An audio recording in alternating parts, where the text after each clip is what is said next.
Let's hear more from House Speaker Mike Johnson, as he says the bill also falls on the desk of Senate Minority Leader Chuck Schumer. The Republicans stood together, and we had one Democrat vote with us to do the right thing, and that is to fund the government. He must determine whether he wants to fund the government, do the responsible thing, or whether he wants to shut the government down. And on the other side of the aisle, House Minority Leader Hakeem Jeffries says the funding bill will end up hurting Americans. Let's hear more from him. It is unacceptable, and that is why there was a strong showing of opposition amongst House Democrats. I don't understand why they can't find the financing for these operations. This happens every other year or every year, and it seems like we never find the funding, and it's something that can't happen. The government can't shut down. So what is the real problem? And it's probably a matter of an agreement on where those funds go, and that type of thing. So a proposal now heads to the Senate, where its fate remains uncertain. While Republicans do control a slight majority in the Senate, Kentucky's Rand Paul has made it clear that he is firmly against that bill. So hopefully a shutdown can be averted, but the deadline is Friday night. Mm-hmm. So we will keep you posted. Meanwhile, President Trump is telling business leaders that his tariffs have a tremendously positive impact on the economy. He made the comments on Tuesday at a quarterly business meeting roundtable, which includes the heads of Apple, Walmart, GM, and JP Morgan Chase. In his remarks, Trump claimed that his recent tariffs against Canada, Mexico, and China will have, and they are having, a positive impact. Let's listen to those comments from President Trump. The biggest win is not the tariff. That's a big win. That's a lot of money. But the biggest win is if they move into our country and produce jobs. That's a bigger win than the tariffs themselves. But the tariffs are going to be throwing off a lot of money to this country.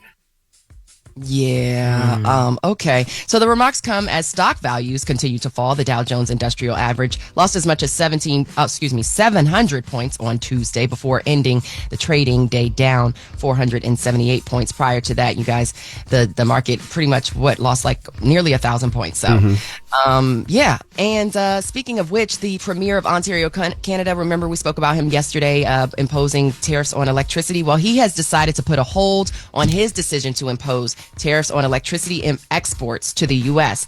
So yesterday, he announced a 25% surcharge on electricity that it supplies to parts of Michigan, Minnesota, and New York. He said the suspension of the surcharge comes after U.S. Commerce Secretary Howard Lutnick agreed to renewing trade talks. So he said the Trump administration is coming to the negotiating table, and, he's been calling out President Trump, saying, hey, and apologizing also to the American people, saying he doesn't want to do this, but, it is Trump's fault in regards to these tariffs. So Ford added, we have both agreed to let cooler heads prevail. Of course, President Trump has announced a doubling of tariffs on Canadian steel and aluminum in response to the electricity surcharge. So we will, again, see what happens as a result of that. And really quickly, if we got time, the Philadelphia Eagles will visit the President Trump at the White House to celebrate the Super Bowl win. This after White House uninvited the team in 2018 after their victory because of their protest of the national anthem. So owner Jeffrey Lurie also reportedly criticized Trump at the time. This year, Trump attended the Super Bowl ahead of the event and praised running back Saquon Barkley and quarterback Jalen Hurts. So the Eagles are headed to the White House, and we will see what that visit looks like. So that's your front page news at 6 a.m. Ooh, Lord, it's early today. I had energy yesterday, not so much today. That's your front page news at 6 a.m. At 7 a.m., we will talk about, misgendering in on Capitol Hill and what that looks like. Oh, my God, no. Like, wait. You stupid, Jess. Everybody else, get it off your chest. 800-585-1051. If you need to vent, phone lines are wide open. Again, 800-585-1051. It's The Breakfast Club. Good morning.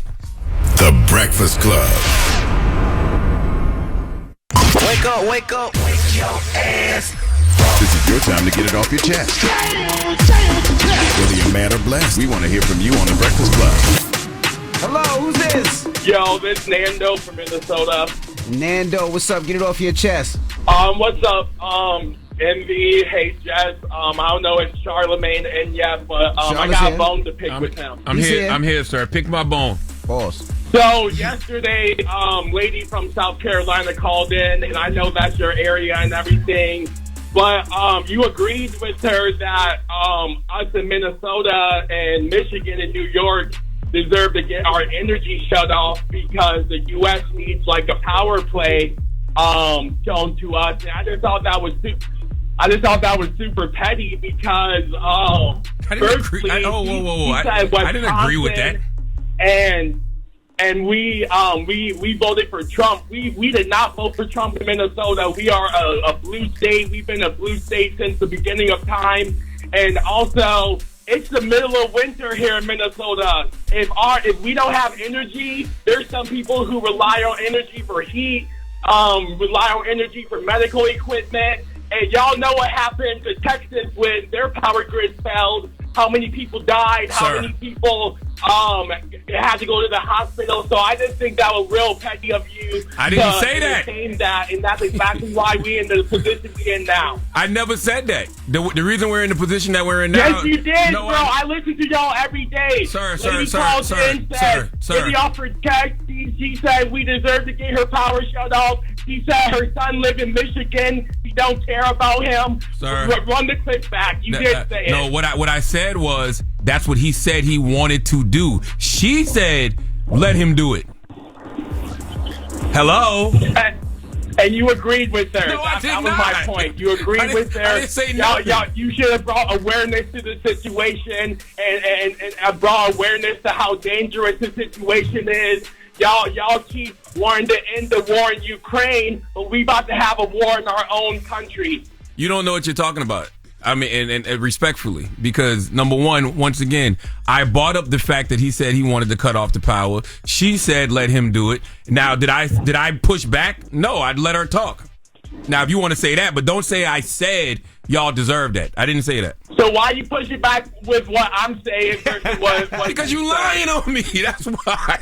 Because you said I said something that I didn't say. Charlamagne, I'm not. I still love y'all though. Breakfast Club the best. Y'all the best to ever do it. Have a good day. Thank you, Nando. Thank you, You know Nando. you're named after the chicken spot too. You're a clown. He was getting it off his chest. Get it off your chest. 800-585-1051. If you need to vent, hit us up now. It's The Breakfast Club. Good morning. The Breakfast Club. This is your time to get it off your chest, whether you're mad or blessed. So you better have the same energy. We want to hear from you on The Breakfast Club. Hello, who's this?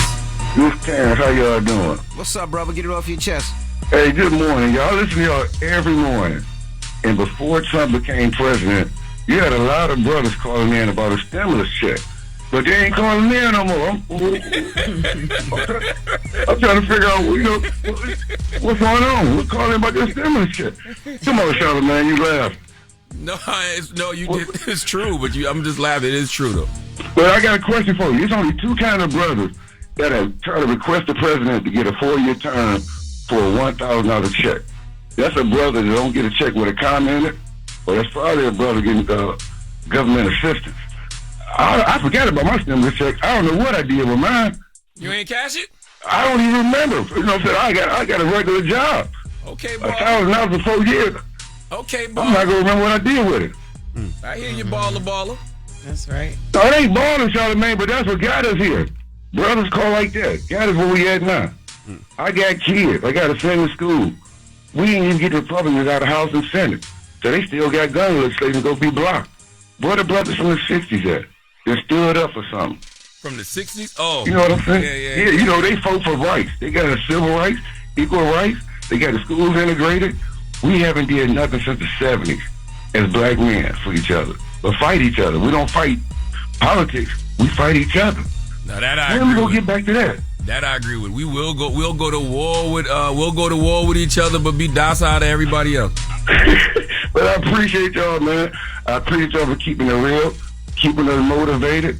Detroit, what up, though? Brian and Tone, what up, though? I love y'all. What up, though? Thank you, brother. Hello, who's this? Yeah, this is John. What's up, John? Get it off your chest, brother.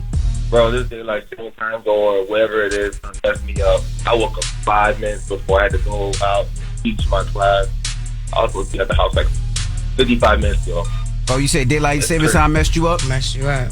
Yeah, man. I was like, Monday, my alarm went off, and I get to the school, and no one's there. I'm like, oh, okay, I guess I'll go work out.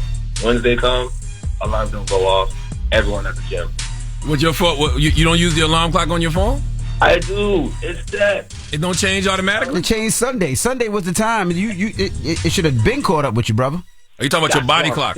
It went off on Monday, but it didn't go off until 5 minutes before the class was supposed to start, which was weird. Oh yeah, either it didn't change on its own, or your body clock is off. No, and the same thing happened to my mom's on Monday. Okay. All right. Well, I don't know. What you want to tell. I don't know. You should be telling this to the person that you was late for, not us. Or your phone provider. But I'm sorry, brother. Getting it off his chest. Have a good one. Get it off your chest. You want to get something off your chest before we continue? I want to talk to all the garbage truck drivers out there. Salute to all the garbage truck drivers out there. I respect y'all and your service. Thank you for keeping the streets clean. But y'all got to stop blocking the roads in the morning. Okay? I understand you all have a job to do, but all of us are trying to get to our respective jobs too. And all I keep thinking about is, what if I was an ambulance, okay, and had somebody in the back that was sick and dying and needed to get to the hospital? Did you see the picture I sent you this morning? I did see the picture. Listen, first of all, I'm going down one street.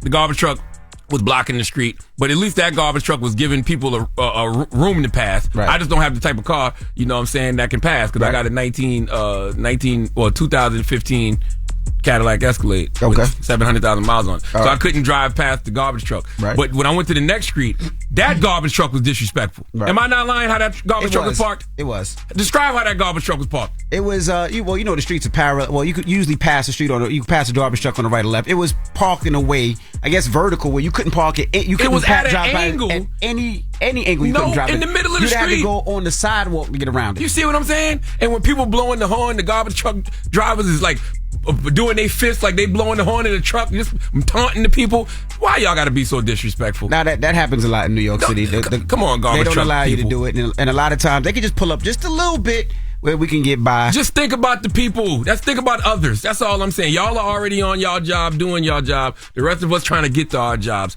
Just think about those long lines of people that y'all causing. But salute to all the garbage truck drivers, sanitation workers out there. Now, we got the latest with Loren coming up. What we talking about, Loren? Yes. Wendy Williams' guardian's attorney, Sabrina's attorneys, came out and said Wendy has been lying in the media. Damn! That's what they said. We're going to talk about it. All right, we'll get to that next. It's The Breakfast Club. Good morning. The Breakfast Club. Morning, everybody. It's DJ NV, Jess Hilarious, Charlamagne the Guy. We are The Breakfast Club. Let's get to the latest with Loren. Loren becoming a straight fact. She gets them from somebody that knows somebody. She gets the details. I'm the homegirl that knows a little bit about everything. She be having the latest on here. The latest with Lauren LaRosa. Sometimes she have facts, sometimes she have details, sometimes she have a little bit of everything. Well, it's the latest. On The Breakfast Club. Talk to me. So we received a letter from Sabrina Morrissey, who is Wendy Williams' conservator. She wrote a letter? Guardian, from her attorneys. So there's an attorney named Andrew Selly Jr. who sent over a letter, and he outlined everything that they are alleging is inaccurate that has been in the media up until this point. They wrote this letter. He said Wendy lying?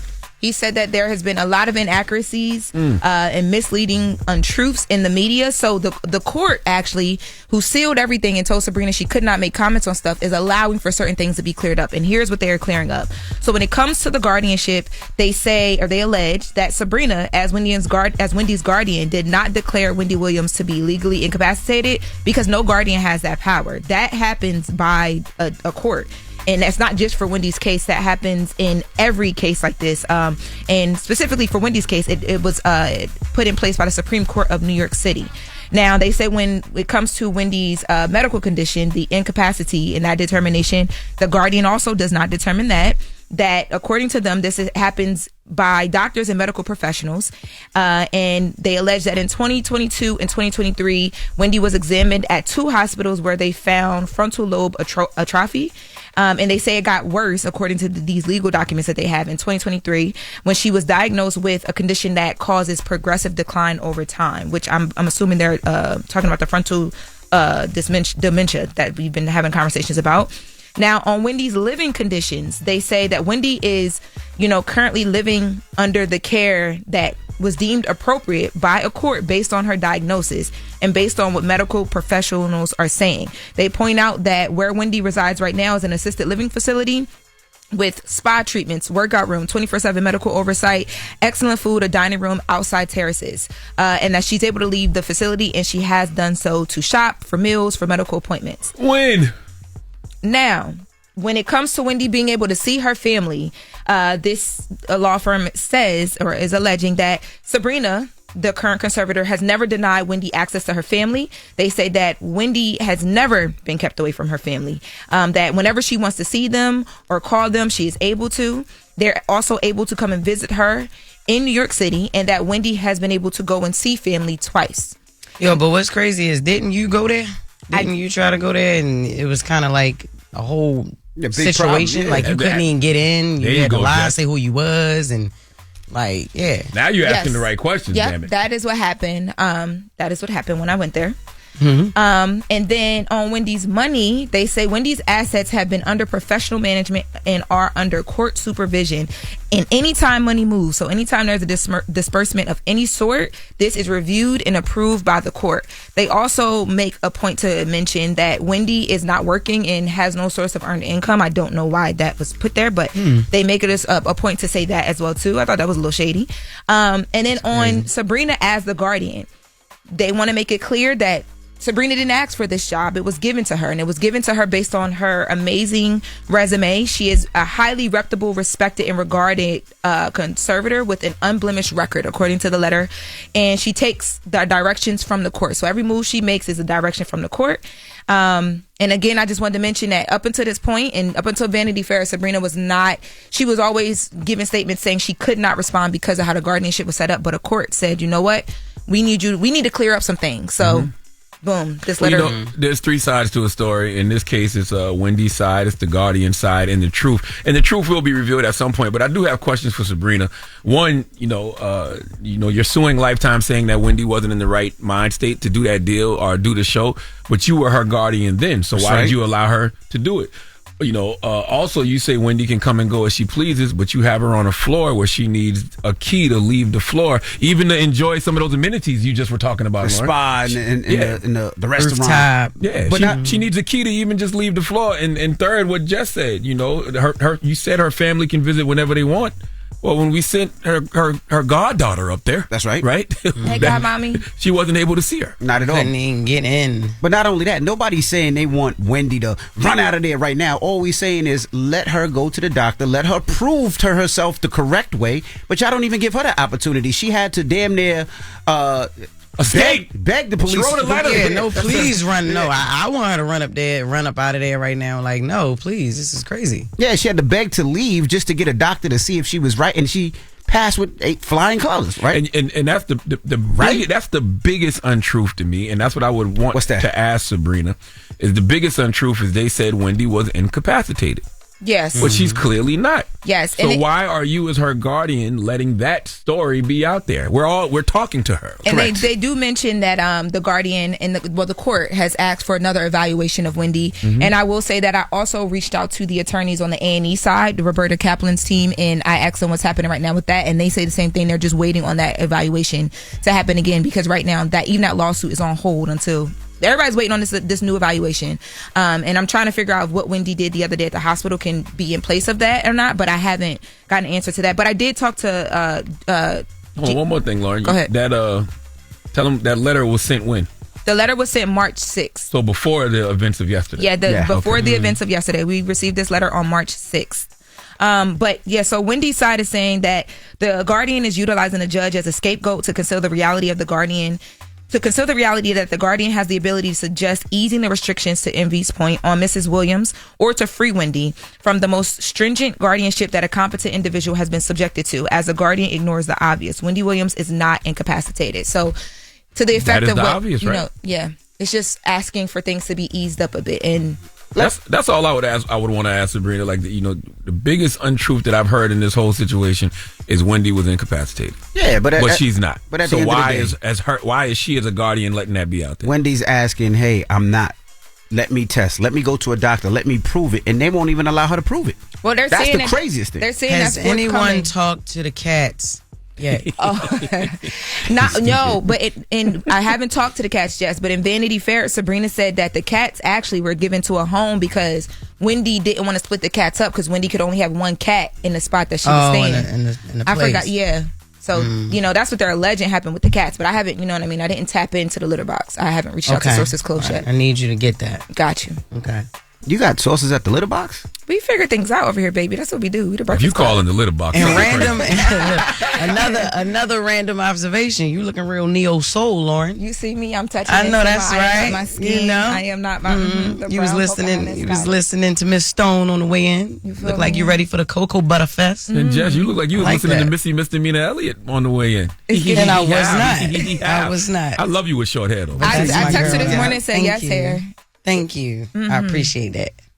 All right. Well, that is the latest with Loren. Now, when we come back, we got front page news, and then David Banner will be joining us. It's the Breakfast Club. Good morning. Wake up. You're locked into the Breakfast Club. Good morning, everybody. It's DJ NV, Jess Hilarious, Charlamagne the Guy. We are the Breakfast Club. Let's get in some front page news. What's up, Morgan? Good morning, y'all. So, you heard the caller basically voicing his gripes about daylight savings time. So I just wanted to drop this in real quick. So most Americans, of course, they move their clocks forward for daylight savings time. But hospitals, did you know they see a significant increase in heart attack related visits following daylight savings time? So the exact reason isn't actually clear, but experts think it's the lost hour of sleep. It plays a big role in disrupting the body's natural rhythm. So maybe try to catch a nap, where you can throughout this week, if you can, to try to just regulate and reset that bio clock. So that's some good information. I never thought about that. Just try to get a little bit of extra sleep. Usually what they say is leading up to the day, try to get some extra sleep, get some extra rest in, just to again get your body used to that new clock. Switching gears, the first transgender person elected to Congress is being misgendered on Capitol Hill in a House meeting that happened on Tuesday. Delaware Democrat Sarah McBride was introduced by committee chairman Keith Self as Mr. McBride. He's following the law. He's following the law. There was an executive order. The president said that there's only 2 genders, Morgan. He's following the law. I'm just reporting on it. Look, okay. McBride then responded to the Texas Republican by saying, "Thank you, Madam Chair." So things got a little petty. Massachusetts Democrat Bill Keating then came to the defense of McBride, asking Self to repeat his introduction. So let's take a listen to that exchange. Now, as the representative from Delaware, Mr. McBride. Thank you, Madam Chair. Ranking Member Keating, also wonderful. Mr. Chairman, could you repeat your introduction again, please? Yes, we have set the standard on the floor of the House, and I'm simply... What is that standard, Mr. Chairman? Would you repeat what you just said when you introduced a duly elected representative from the United States of America? Please. I will. The representative from Delaware, Mr. McBride. Mr. Chairman, you are out of order. Mr. Chairman, have you no decency? I've come to know you a little bit, but this is not decent. We will continue this. You will not continue it with me unless you introduce a duly elected representative the right way. See, he being funny. Yeah, he did it again. How many? He being funny. He wanted to hear him say Mr. McBride again. He being funny, man. He being funny. Oh man. So Self said he was following the standard of the House floor after Keating asked Self if he had any decency. As you heard in the audio, the chairman banged his gavel and quickly adjourned the meeting. So when stuff like this happens, y'all, we ain't getting anything accomplished. So that's not good. Hey, she gave it right back to him though. She called him Madam. What did she say, Madam Chair? Yeah, Madam Chair. That's Madam Chair. Yeah. Mm-hmm. But I wonder, for people who got fired for misgendering people that didn't say that, do they get their jobs back? Because it's an executive order now. It's an executive order. I don't know what you want that man to do. The man is following the law. Like, soon as that person would have said, yo, you out of order, I would have been like, no, it's actually an executive order. What are we supposed to do in this situation? See, nobody tells us what to do in these situations. So look, this the thing though. How can they not get enlisted in the army? Remember, he stopped them from being in the army, but they can be in the a congresswoman. All right, how can they do that? But they can't. I don't get it. Probably already elected. You can't. You're elected by your constituents. You're elected. Oh, so this person been one of them. Yep, Sarah McBride. All right. Okay. By one of them, you mean a member of Congress? No, yeah. Well, obviously, yeah. But yeah, okay. Because she been one of them. But now she one of them. They been both. Honestly. Yes. Okay, got it. Okay, y'all. So moving on, protests are ongoing, calling for the release of former Columbia grad student and pro-Palestinian activist Mahmoud Khalil. The Trump administration noted his arrest by ICE over the weekend was first of many. Khalil, a permanent resident with a green card, helped organize an anti-Israel protest that started last spring. Spoke at that protest as well. Hundreds of people gathered at Manhattan's Washington Square Park on Tuesday, listing their demands and speaking up for Khalil's rights. Now, House Speaker Mike Johnson, he also weighed in on Khalil Mahmoud. Let's hear from House Speaker Mike Johnson.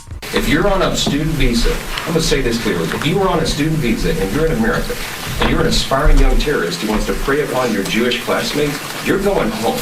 So again, Khalil was arrested over the weekend and is being held at a detention center in Louisiana. He hasn't been charged with an official, he hasn't been charged with a crime. A deportation hearing is set for today. So according to federal law, though, you must see a judge and for an arraignment without necessary delay if you are in federal custody at a preliminary hearing and within 14 days. 21 days if you are not in custody. So again, he is being held.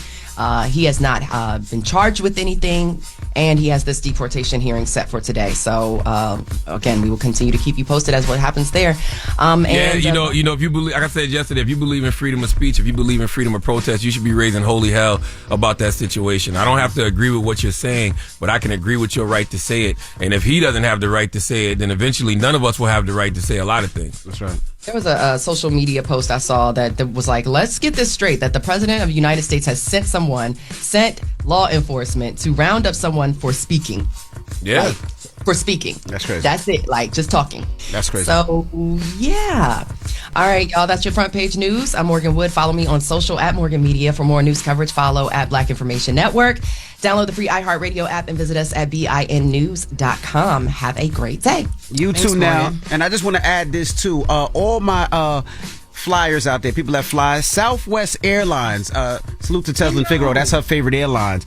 Southwest Airline, known for its bags fly free policy, is making some changes. So starting May 28th, you will now have to pay for your bags. All right, so I just want to put that out there. Anybody that flies Southwest, you fly Southwest, Jess, Morgan, Charlamagne? It depends. I fly there sometimes because they famous for getting you there when you need to be there when you don't want no layover. So yeah, I was gonna say I like Southwest. I feel like they've been low key under the radar, like one of the best airlines, like low key. They're not about to be though, because when everybody gotta pay for their bags, we might as well go to Delta. But they were also talking about, ending their or starting assigned seating as well with that too. So I will say in September, CEO Bob Jordan said that having no bag fees was a huge consumer advantage that they had. So yeah, well, they also, like I said, they're also set to end open seating at the first half of 2026. But it's so funny because Amtrak actually poked fun at Southwest yesterday saying, guess what? We're the only ones doing free baggage now. And I think that this is going to be a shift in the way that we travel. People will probably start taking buses and trains. No, they're not. They'll switch airlines, but nobody going to switch form of transportation like that. They'll go to Frontier. I mean, even considering the fact that, these airlines and these aviation accidents have been happening. I got to get to where I'm going fast. Yeah. And it's not, the accidents aren't happening like that. It's not commercial airlines falling out the sky like that now. Cut it out. Yep. Okay, all right. Well, just to get on a bus. I ain't getting on no bus. I ain't about either. to travel 2 days to get to Cali. 4 days to get to Cali is different, but coming to New York, someone like me, I might not get on a plane to New York. I might opt to take the train. Yeah, I've done that before. I've taken the train. But I ain't getting on no bus. You said I ain't riding the bus though. All right. Well. All right. Thank you, Morgan. When we come back, David Banner will be joining us. So don't go anywhere. It's the Breakfast Club. Good morning. The Breakfast Club. Morning, everybody. It's DJ NV, Jess Hilarious, Charlamagne the Guy. We are the Breakfast Club. Jess is out, Lauren LaRosa filling in. And we got a special guest in the building. Man, what's happening? David Banner. How you feeling, brother? Man, I'm feeling so good. Good to see you, man, I'm brother. floating, dog. Hey. I'm floating, good. I'd like to hear that. To you, man. What's been going on, brother? Man, so much. First of all, I want to say thank you to you all. There's a lot of amazing things. There are a lot of things that are changing in my life. I'm making a whole lot of money. You've been doing that? Great thing. No, it's different now. I ain't even lie to you, though. You know what I'm talking about. I just shook your pockets down. You know what I'm talking about. 400,000 fell out this man's pocket, man. He's like, that's just change. That's just change. No, man, but the thing is, man, I wanted to thank y'all because a lot of times we invest our time and you all have built a certain crowd and a certain rapport with people. Mm-hmm. So for you all to give me the opportunity to grow and turn into this thing, because, this is sort of sad, but Prince died. As much as that hurts me, it did open up the opportunity for me to be the sexiest on this planet. And it has happened. And the Breakfast Club has allowed me to slide into that place. Don't you start wearing the mask out jeans now. Don't you start now. Was this the energy homegirl felt on that NAACP red carpet? That was the sexiest ever energy? You tell us, Loren. I mean. Let me tell you something about that. I do want to clear this up, though, is that people think that I'm joking about my admiration for black women. I'm dead serious. And what some people are uncomfortable with, they're not used to a black man giving admiration, and I don't want anything from you. Just because I think that you're beautiful, just because I speak about, how I feel about the black woman in general, I don't want anything from you but to let you know how I feel. And sometimes we don't believe in ourselves, and it's hard to really think that there is a man that really, really feels that way without it having some type of game connected to it. Because, bro, I'll say this, and nobody ever noticed it. Since I've been in college, SGA president at Southern University, I've consistently, for the most part, outside of my actual art, been the same man. Consistently. I have never sold our people out. I've never done anything flawed. And it's like when we do something, they either try to make a joke of it or poke. When I came out and say I'm ready to be married, people found a way to poke at that. I thought you said, not having any diseases, not whooping on nobody, ripping nobody, not having 4,000 kids. I thought that was amazing and awesome. So for me, I am again grateful. You talked about it. I did see people getting on you about this. Why now at the age of 50 do you think you're ready to settle down? All right, peep this now. So people talk about love languages, right? I told a young lady this, and it shocked her. I said, what are your main love languages? What do you see and want out of a man? She said, I want him to be successful, and I want him to spend time. How? I'm a activist, a top-tier producer, a top-tier rapper, actor. I do more than most people do in their one career in my 4 or 5 careers. If you want me to be successful, when in the do I have time? People didn't notice my 10-year run. Think about this, dude. When I wasn't putting out like a pimp, I was producing Wayne or Chris Brown or Maroon 5 or Quincy Jones. Quincy Jones? I did that. Okay. Yes. Okay. Me and Warren Campbell. Yep. Or I was acting. People forget Black Snake Moan. It's funny they think that I'm just starting this. I've done 38 films or television shows, right? One of the top people on the speaking circuit, right? When do I have time? So then, if I were to get a wife, she'll be at home. I'll be an absent provider. And then people will talk about I didn't raise my kids or didn't have time with my wife. We have to choose what it is we want to do. But usually, if you want something that bad, you have to sacrifice that other thing that you wanted the most. But the cool thing is when I do find her, she don't have to want my kids won't have to. I'll be able to go to their football games. I'll be able to take years out to make sure that they all right. So I just hate what people say because I love black folks so much, and I can't act like it don't bother me. Envy, it does. But why? I was going to ask you, did the marriage conversation bother you? Because it's kind of backwards for people to be upset that at 50, when you're accomplished and you can devote that time, they're like, bro, so you done ran through. Like, they made it almost like they made it a negative thing for you to say, I'm ready now because I can devote the time and energy. How did that make you feel? And I'm doing superhero movies. Like, how you gonna be out here? You 50. Y'all know that don't work with my job. You with my money. Why are you doing that? Because I look. Sweetheart, do me a favor. I know you're used to gazing at mortals. Close your eyes on it. Open them. It's about the closest you're going to get to God. Okay. That happened. Yeah. So in saying that, I'm feeling the carpet vibes. I get it. No, it's not a carpet. It doesn't stop, baby. Wait, do you feel like the pushback came mostly from women or men on the marriage conversation? I never heard anything from men. I actually have to say that something happened recently that I don't want to talk about, and black men stood up for me. They really, really stood up for me. Like, my family called me and said, man, go look in the comments, bro. Like, black men are saying, like, he the one that always stands up. He was the one that was at Katrina. He was the one that when this happened and that, why are we doing this to him? You know? And what I'll say about the black woman is that my resurgence is because of the black woman and their love and admiration for me. And usually it's just one person. See, we don't read the comments. T-Pain taught me this. Like, and that's somebody that I have love and admiration for. He is one of the premier people in our culture, and we should treat him better. I just want to say that. Shout out to Ali Sadiq, too. One of my favorite comedians in the whole wide planet, bro. That's my homie. That we should just make sure that we do better with treating each other, you know, and respecting each other. And the black woman has done that for me. It's just a lot of loud negative voices. It's one or two people. And what I will say is black women will tell somebody ass up about their David Banner. And I just have to find a way to group those people together. And I've started a company called Banner Vision, my movie company. We're about to do sci-fi movies, and I'm really, really excited about it. And it's funny because I want to do a movie that's similar to Love Jones. And the people would say, David Banner, I thought you were doing sci-fi. I said, well, isn't black love in the media right now science fiction? Because we damn sure don't see it. That's my wife's favorite movie. You know? Love Jones and Color Purple. And I really want to do it with Jill Scott. Ooh. Cause like I want a different body type. I want a different type of sexy.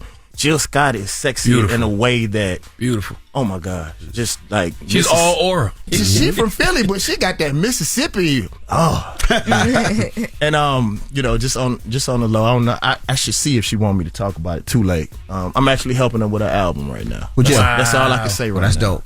Jill Scott, and it has been one of the most eye-opening. Because I only really produce, you know what I'm saying, people that I love or care for, or like young artists that I really believe in. Music is taking a lot away from my spirit. So why? Good or bad? It's the business of it. And because we have gone into streaming, it's forcing the more talented people out. Because as a businessman, it don't make no sense for me to spend all the money that I spend. Most people don't spend money on music. Watch this. They have taken away American society, and we have allowed them to do this, have taken away any hustle that we can do in becoming a millionaire or a billionaire in a lifetime. Me and Duval talk about that all the time, especially when you're black. Music? They tried to take away movies, but they were still making a lot of money off of that. So they didn't, because think about this, as much as they went to war about movies, they had just done the same thing to music. They had just taken all of the money, they took the foundation, they put AI on top of it. And they were trying to do the same thing to movies, and white folks like, nah, we still making a lot of money, y'all can't do that to us yet. Dope. And I'm not saying to sell dope, but anything that we could do to make money and catch up with them, they have taken it away from us, and we run right behind them and let them do it every time. Family Business New Orleans is on BET Plus. It's very important for you to watch. My name is David Banner. All right, we got more with David Banner when we come back. Don't move. It's the Breakfast Club. Good morning. Morning, everybody. It's DJ NV, Jess Hilarious, Charlamagne the Guy. We are the Breakfast Club. Lauren LaRosa is here as well. We're still kicking it with David Banner. Charlamagne? I saw you in the interview. You said black people don't take care of our OGs, so you don't want to be an OG in the black community because we don't take care of our elders. We don't take care of our leaders. Yeah, I tend to agree with you, my brother. Yeah, but you can't help it if you're an OG. You're gonna be that regardless. I saw that and said, well, what else you gonna be? Because you there for a lot of people. Well, the thing is that it's cool, but I'm telling you that I don't want it, so you can get that energy to somebody else. Don't give me my flowers. I can't spend or eat flowers. I want your money and your attention. I want the same thing you give white people. Dang. Give me your money and attention. If you're not giving me that, I'm not an OG. I said this in that same interview. I was debating one time, and I said, do black people think I'm the antithesis of Trump? And they said, yes, I do. The opposite, right? Okay. Well, then that means I should have as much money from the black community as Trump gets from the white community. If you love me that way. But we say one thing and do the other. Oh, we want positive music, but you don't pay for positive music. Oh, we want a leader, but you don't take care of your leaders. In that same clip, it was crazy. I don't know if you saw this. It went sort of viral. They put that part where they said, I don't want to be an OG. I want to be an OG because you don't take care of your elders. Then they cut to, I believe, Malcolm X's daughter. And somebody asked her, do you think that the black community took care of your family? And she said, I don't believe so. So why would I want to be something? Why would our kids want to be a king when we allowed the other one to get killed? Kids don't. That's one of the reasons why I'm so fly. That's one of the reasons why I'm whipping the Ferraris and I'm whipping the Lamborghinis on purpose, because when kids usually see somebody conscious, they broke. Why? We don't have to. We give everybody else our disposable money. Even if every black person gave. This is something I'm going to try. Me and you, we're going to talk about this. Think about how powerful this show is, right? And I say, here go my cash app. My name is David Banner. I want to shoot a $7 million movie. Let's raise the money right now on the Breakfast Club right now. Here go my cash app. I ain't got to go through nobody else. I'm going to the people. That's true power. But are we willing to really do that? Because most of it comes from self-hate. I don't believe that so how dare David Banner call himself a god? How dare David Banner look that good that, you know what I'm saying, my wife and my daughter and all the women around me really want to have as much sex with him as they possibly can, but I don't know if it's possible. The way you just looked at me, I was like, what is happening right You sweating, now? man? I'm not sweating. I just, it was the intentional look. It was a piercing look. I'm like, you know what you're doing. You stuttering. Wait, but doesn't that feel good though? Seriously. Yeah, it's very intentional. Thinking about it, 100%. it's intentional in what I would want to do. Maybe I am sweating. You are sweating. Just pat. I think I'm glowing, but that's a whole nother conversation. Okay. Do you feel like your love and commitment to the Black community affects your mental health? Hell yeah! Affects my money.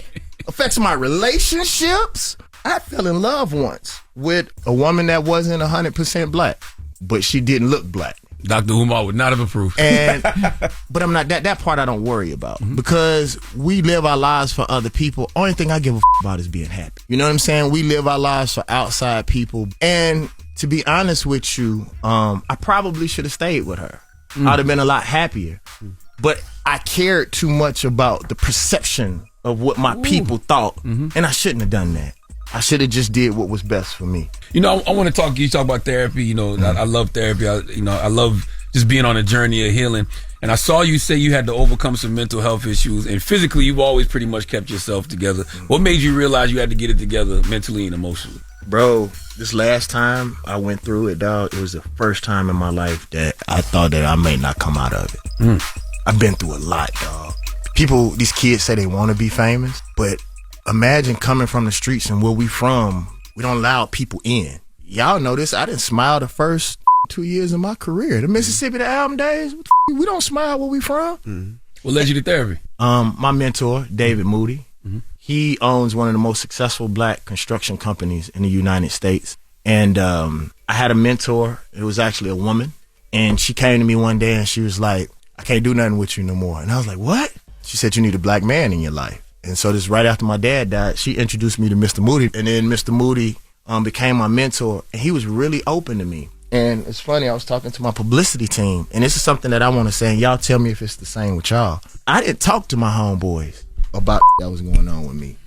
Like, I just recently had a conversation with my friends about anxiety. I'm like, dude, I've been in the streets, tough. Why the am I having anxiety about that's not life-threatening? Been dealing with it my whole life. It made me feel soft. I'm like, what the am I tripping for? I was on a really big show recently and had a anxiety attack. Me, dog. I'm what like, show, Equalizer? I can't tell y'all. They're gonna be looking for it. Let me tell you. No, but I had a straight out anxiety attack. But then I realized how important it was for me to have a better team because I was doing too much, bro. I was doing the accounting, handling the guns, dealing with folks in the streets, and you know I'm always talking to people. I had to get a better. I'm not supposed to say guns. I got guns. All my guns are legal. They're registered. You don't need to handle the guns. Yeah. Anyway. But I was just training. Oh, yeah. Anyway, but what I was saying is that and I wasn't talking to my friends. And Mr. Moody said they're not your friends if you can't talk to them. Because in the streets in Jackson, you don't trust nobody. I don't care who it is. So I had always been taught to not talk about it and just hold it all in. And y'all, this is very personal. My cortisol levels was so high that it was eating my body up. Like that's how stressed I was, man. And it was killing me. And so Mr. Moody said, just talk to your friend. And I called up my 5 tightest homeboys. And it was crazy because it was like they were waiting on me to talk. I was like, my toughest homeboy, one of my toughest homeboys, he from Tulsa, Oklahoma. I called him. I was like, hey, B, bro, have you ever had an anxiety attack? He was like, yeah. And like now we talk. And it's crazy because everybody trip. I be on the phone with my homeboy. I love you, dog. I love you with all my heart, bro. I'm going to talk to you later because we don't know if they're going to live. You know what I'm saying, bro? So I had to do it, man. And because I'm, outwardly tougher than most people, I can say stuff to these children that most people are scared to say. Like I can say I had an anxiety attack. That won't stop me from choking you. You know what I'm saying? That won't stop me from putting these legal firearms. But no, man, I'm grateful to God, though. Because think about it. That now draws us closer. So for me to stand up as a man and say, yeah, y'all, I'm all of these things, but I'm also not perfect. I don't know if y'all saw that clip. That clip went super viral. This young lady asked, she said, David Banner, you got it so together. And I stopped her. I said, no, baby, I'm a wreck. Yeah. She was like, no. She couldn't believe it. She was like, no. I was like, yeah, baby. And I'm only telling you that I'm a wreck so that whenever you become a wreck, you know that you can still get up, put on some clothes, and keep it moving every day. Mm-hmm. When y'all see me vibrating, when y'all see me talking this it's because I am healed. And I'm going to do everything that I possibly can to be a consummate example of what a man looks like in America. And I hope that I make y'all proud. All right, we got more with David Banner when we come back. It's the Breakfast Club. Good morning. Good morning, everybody. It's DJ NV, Jess Hilarious, Charlamagne the Guy. We are the Breakfast Club. We're still kicking it with David Banner, actor, rapper, and activist. All right, Charlamagne? I want to ask you one more question before you go. What's more treacherous, the music industry, Hollywood, or the streets? I think it's definitely not the streets. I think the streets, you know what it is. It's clear. It's clear. And that's what I tell people this all the time. My preference is Mississippi white people. And they say, why? If a Mississippi white person loves you, they will die for you. If a Mississippi white person doesn't like you, they'll try to kill you. Unlike you living up here next to a white person and working with them every day and they smiling in your face and then it's time for you to retire and your pension gone. The industry. And they've been smiling in your face all the time. At least I know what it is. And it's so funny, man. I fell into believing that this construct that we call the music industry and the movie industry, that it's any different. It's no difference. It's oppressive. It's built for you to fail. And that's one of the reasons why, like, a lot of people get mad at me, because as a producer, think about it. I probably lost 20, 30 million. I'm one of the top producers, and I never put out an artist. And the reason why I never put out artists is because I care about human beings. And I know the game is about throwing 35 people lives on the wall, and you have to become callous in order to do that. That's the reason why hustlers do so good in the music industry, because they've done so much on the streets that they've already become callous. So being callous in this easy. You know what I had to do out in front of my grandma's house? I had to serve my uncle. And you think I give a about this music? That's easy. I care about people. If I with you, I mean it. One of your friends that I whisper in your ear and tell you who it is, I had to tell him you might have to rethink our friendship. Because I'm serious. If I say I you, I mean it. So if you come in town, it ain't that you got to check in with me, but I want to see my friend. I'm excited. I really think we homies. I don't throw that around, bro. So for me, I'll say at least you know what the streets are.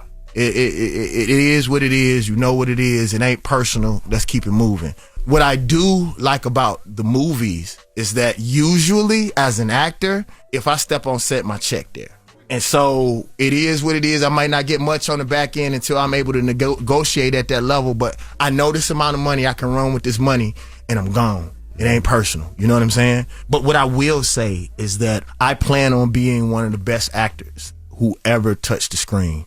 I'm very serious about black art. I really think, you know, as much as I love music, if people can't see it, people don't understand one of the reasons why the West Coast popped off the way that they did is because they had an hour and a half long video to go with the music.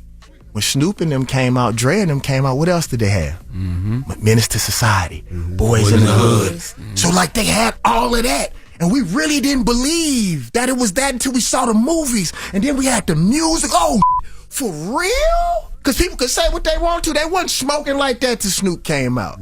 Till we saw it on the screen. We was like, yo. And if you think about the South, we still haven't had that one movie that properly depicts the South.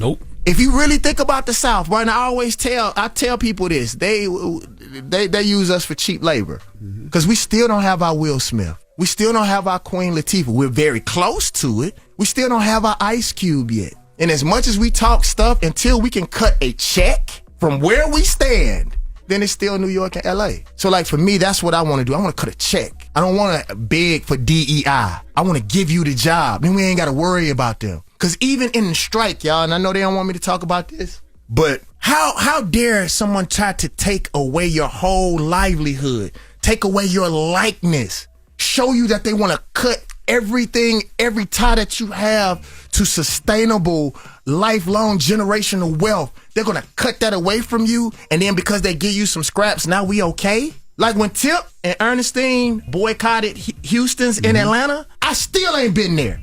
I'm not going back. once somebody show me what they really, really mean and how they feel about me, I ain't never going back. You for life. Forever, until you show me in your efforts over time that you have changed. So for me, y'all, like, when do we start identifying? And this is one thing that I want to say about the kids. This is what I love about the young revolutionaries. They don't talk about the man. No. Edward Jenkins, who lives at 156 Solid Street and works at, let's go get that mother. Let's talk about this board member. Let's specifically go to his house. That's revolutionary. That's that we should do. Family business. That's New right. Orleans. Let's get Ben out of here. We're gonna say something about family business. I've seen it. You're good. You're great in it. Leela Rashawn is like, I love her. Love the dynamic. But I wanted, because when I watched that, and I know before you talked about loving acting so much it almost made you leave music. You're not thinking about doing that again, right? I just stepped away from music. I'm almost to the point financially. I'm very close. Well, I want to get back to making music like when we made it in high school. Like, I can put out music and it don't really matter. Okay. Like I could just do it from a very pure place. I spend a lot. I still mix and master. I still pay artists. I still pay the bass players. So like, music is expensive to make, and black people give their money to tech companies. They don't give it to the artists. That's so stupid to me. People who don't even care about music. But like, to be honest with you, bro, every time I go back to music is when I get depressed. Wow. I start feeling that way again. And I feel less free. So I said this in an interview. If God is constantly saying, son, every time you go over there, you get hurt, why the you keep going over there? So like, you know, bro, like the God Box 2 is probably my best album, even better than the first one. So many people jumped on Griselda, bro. They whole clique jumped on the album for me, bro. Shoot, bro, like, you name it, they own it. Tip, 2 Chainz, just everybody came through for me. Raheem. But I just feel like, man, like with the movies, like I told you on the West Coast, I can show people how I want them to think. I want to lead this interview with saying this. I think that black people look at freedom the same way they look at death. Death may be better. We don't know. But the fact that we don't know, we don't want to try it out. So it's the same thing with freedom. Until they know what freedom looks like, we got to show them what it looks like. Think about our iPhone. If you look at Star Trek, besides teleportation, all that we can do on our iPhone now. That's what sci-fi is. It's preparing us for a future. I said this, man. It was a young black girl who came in crying uncontrollably. Her dad said, "What's wrong? Why are you crying?" She said, "Daddy, are there going to be any black folks in the future?" He said, "Why?" She said, "Because I was watching the Jetsons and I didn't see any." So as much as we put out good music, if people don't know what that looks like, it don't matter. Banner Vision, I love y'all. I appreciate it. Make sure that y'all go and stream and look at Family Business. You can look at all the episodes like we like to do. That's right. Even though, y'all, we need y'all to watch it every week so we can have those elongated stats that we need. Because if you look at it in one sitting, then we're only going to get that credit for that day or for that week. But what I'll tell you is, like, put on Family Business when you Family Business New Orleans when you cleaning up. And just let it stream all day. When you're cooking. Just do that for me when you're cooking, even if you don't watch it. Because I'll be honest with y'all. There's some black movies that come out. I'll pay for the ticket and then go watch Avengers. I sneak in Avengers like I did back in the day. I'm just being honest with you. I'm going to get my bread. Between this and the guns you carrying in the club, you got to stop telling on yourself. Right? No, I'm telling them what I want them to do. If they're going to pay for a Banner Vision and then they go watch something else, I'm with that. Give me the bread. What I say? Give me the bread and your attention. David Banner, ladies and Fight gentlemen. Night too. Check Banner out on Fight Night. Yeah, That's right. And the Equalizer with Queen Latifah. That's right. I'm on that. Hey, y'all, but seriously, y'all, thank y'all. Thank you. I appreciate y'all. I love y'all. And it was an honor to meet you. It was nice meeting you, too. I would have flirted with you a little bit more, but I don't want people to think that I'm just a whore. Fine. He needs his jacket back, too. No, I don't. I want you to smell me. I'm sorry. I do. It's there. It's the Breakfast Club. It's David Banner. We'll let them do their thing later. Yeah, air his chest. Morning, everybody. It's DJ NV, Jess Hilarious, Charlamagne the Guy. We are the Breakfast Club. Let's get to the latest with Loren. Loren becoming a straight fast. She gets them from somebody that knows somebody. She gets the details. I'm the homegirl that knows a little bit about everything. She be having the latest on you. The latest with Lauren LaRosa. Sometimes you have facts, sometimes you have details, sometimes you have a little bit of everything. Well, it's the latest. On the Breakfast Club. Talk to me. So there was just an award that happened to Le'Veon Bell's cousin. Le'Veon Bell is ex-Michigan tailback. He's also used to play for the Pittsburgh Steelers. His cousin had filed suit alleging that he had raped her for years, and she was just awarded $25 million by default in that case. Now, why you didn't answer the case? Yeah, so that is exactly what happened. So this has been going on for some months, but Le'Veon said that he just found out about this. Let's take a listen to Le'Veon talking about why the default judgment happened. Fast forward to 2022, right in the beginning moved or whatever. I'm like, hey, look, Jada, I know you know what I'm saying, I usually show you some love and throw you some money, but I can't do it this month. I can't throw you no extra money this month.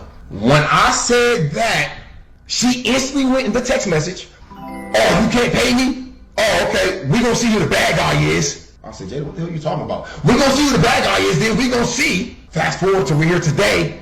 News break out. Oh, man, Le'Veon Bell just his cousin. All right, bro. You know what that was, chat? She ended up getting evicted because I didn't pay her. I was paying her for everything. Oh, then I hit her with the, all right, this week, this month I can't do it. Oh, you see the bad guy is? I have 7 kids and 6 BMs. But do y'all think, Le'Veon Bell, me, myself, do I need to force myself upon a woman? And men too, by the way. It's like, if I wanted to go be with a man, I can go be with a man. I'm not saying I do. But I'm saying if I did, I could. Now, he was on a live stream responding to this after the people started picking up the $25 million ruling. That actually came out like 2 weeks ago, but it's just getting picked up in the media. So he got on live stream and responded yesterday. Now, that was the background of like how their fallout happened, but he does talk specifically about how they missed this, because this is a huge thing to be missed, because you're normally served and all of that. Before we move on, why did he start talking about sleeping with men at the end? Like, what was that That's about? all you heard? No, I'm just asking, like, what was that about?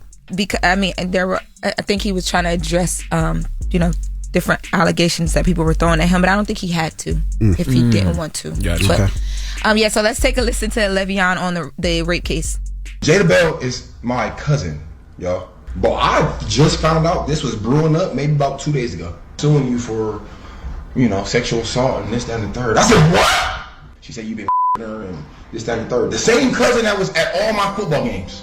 The same cousin that was like in Miami with me, like when I was living there, following my tail everywhere. When I went to the Jets, wanted to always come to the games. I was the cousin who was making all this money. Her brothers, her dad, all jealous, all envious of me the whole time. I was trying to take people to the top who did not even want to see me at the top. I'm saying about to say this, bro. Stop believing the headlines. She got rewarded $25 million strictly because behind closed doors somebody faked a little signature or something. And went to the courts. So this is happening in 2023 and 2024, and I didn't even know. I think it's crazy that people care more about the court of public opinion than they do the court of law. Because if you get hit with something like that, with such serious accusations, and it's a default judgment where you owe $25 million, why are you running to the internet? I'm not getting on the stream. Like, why? I'm not. I'm sure he was trying to save his name, but that'll probably get overturned if he could prove that he's never gotten served, or that the fact that it's not his signature, it'll get overturned. Same thing happened with Trey Songz. Remember, Trey Songz got that judgment, and he had that overturned as well. So Le'Veon's attorney has already come out and said that, they adamantly denied this, as they have been doing, and that Le'Veon was never served with a civil complaint. He says that Bell wasn't even living in Ohio at the time that he was reportedly served. Yeah. So they have submitted, or they're in the process of submitting a motion to reverse the default judgment. Yeah, that'll be a default judgment. That'll be reversed. Yeah, because there was a trial by jury, but he wasn't there because he's saying he didn't know about it until like 2 days ago. I understand. I still think it's wild to run to the internet and do a scream after being faced with those kind of accusations and having a default judgment for $25 million. Only person I'm talking to is my lawyer. Yeah, he might have other sponsorships. He might be scared to get on the phone. He might have other deals that he just want to clear it up and be like, "Nah, that ain't me. This is what happened," so people will know. Because if he had a sponsorship or endorsement, I could be wrong. They're quick to pull. Le'Veon Bell ain't been in the league in a while, right? Nah, but I saw reports that he's making money because he's doing the boxing thing. He's streaming, so I think he's making money other places. And didn't he retired with some good money, right? I'm sure. Yeah. I just don't understand. Yeah. I would care about the court of law more than the court of public opinion, but that's just me. Well, moving right along to responding to things on the internet. Clarissa Shields sat down with Keke Palmer for Baby. This is Keke Palmer. And I'm sure that was a Shorty nice is crazy. Yo, Jess, you saw it? Yeah, Keke is wild for that. Keke, they had a big conversation about a lot of things, but she did ask about Remy Ma. Let's take a listen. Now, when are you knocking Remy Ma out? All right, Keke. Yo, no, I had to bring that up. The internet is not a real place to be. Listen, I woke up that morning just as shocked as everybody else. I want to promote the movie. What is this? How is it handling and dealing with all that new, and not really new, but just even more popularity? Yeah, I had to tell myself, like, this comes with the territory. You talking about being Beyonce, baby girl, and you're in boxing? Beyonce get way more stuff than this, you know? So I think it's not about the problem, it's about how you handle the problem. And I think I handled it very well. And, you know, everything trends for a minute and then it goes away. I think what Kiki needs to remember in this situation is she is not a boxer who holds all 4 major world titles in 3 weight classes. Okay, she's not the first woman to become undisputed heavyweight champion. Okay, so when you say things like that about Remy Ma might press you. But not only that, as of last August 1st, Remy Ma's off of probation. Oh God. Well, they. I like Kiki. You know what I'm saying? I'm just telling you that, you know, Remy gonna ask you about that when she see you. Yeah, that's all I'm saying. Absolutely. Yeah, and I when I saw it, I was like, it was a great conversation, and I love Kiki. That's my girl. But I was like, dang, Remy don't play by the same rules. Remy's going to ask her about that when she sees. Well, you know, I was gonna start. Are you dumb? And that's where it's gonna start. Yeah, that's what's going. Are you dumb? And then it's gonna, you know. Clarissa handled it well, though. She said she's being Beyonce, and she got her man. So great question, though. Of course, and it was a great question. Any of us would have asked it, maybe not like that. I wouldn't ask it like that. I mean, I wouldn't ask that because I don't. Why would she knock Remy out? Because remember, she challenged her to a fight. Not remember. I know, but that's not gonna happen. You know what I'm saying? Like, yeah, we not because we know what Remy do. We know it. Like they wouldn't be in the like. Come on, let's just no. They're not. I mean, for the clicks of it all, yeah, okay, it may be a good question for that, but it was just shocking that. It was shocking to me coming from Kiki. Yeah, I think I wouldn't expect for her to just straight say that. Like Ryan Destiny was like, "Oh, this is ghetto. Well, to be fair, they were a little ghetto." Poor sis was wrapped in the middle of it. But as we wrap up, I just want to clarify for context. They were talking about like her other fights and her records, and then she brought it there. So yeah, right. It don't matter what context it was. Could have been a better segue than this. It's like, come on, Kiki, my girl, I'm trying. And then gagged. I was like, ooh. All right. My sources from Google say as of August 1st, she is now officially off probation. So well, I ain't saying all that. I ain't see you be talking. All I'm saying is that when Remy's going to ask her about it when she see it. That's what I'm saying. You say Remy ain't on them papers no more. She can do more than that. Yeah, she's not gonna do all that. I don't think Remy will do all that, but she will. No, I'm just saying she could if she wanted to do more than that. Lord have mercy. Okay. Yeah. All right, well, thank you for the latest with Loren. Charlamagne! Yes. Who are you giving that donkey to? I need Representative Keith Self of Texas to come to the front of the congregation. Okay? He is the person who said something to the first transgender woman in Congress, Sarah McBride, and we need to discuss. Oh, God. Okay? All right, we'll get to that next. It's the Breakfast Club. Good morning. Wake up. You're locked into the Breakfast Club. This is a miracle. There is no question that there are problems in this country between police and community. Yes, you are a donkey. The latest on that police killing of a black man. Now to new developments in the deadly spa shooting rampage. And yesterday was a really bad day for him, and this is what he did. And so we are in a state of emergency.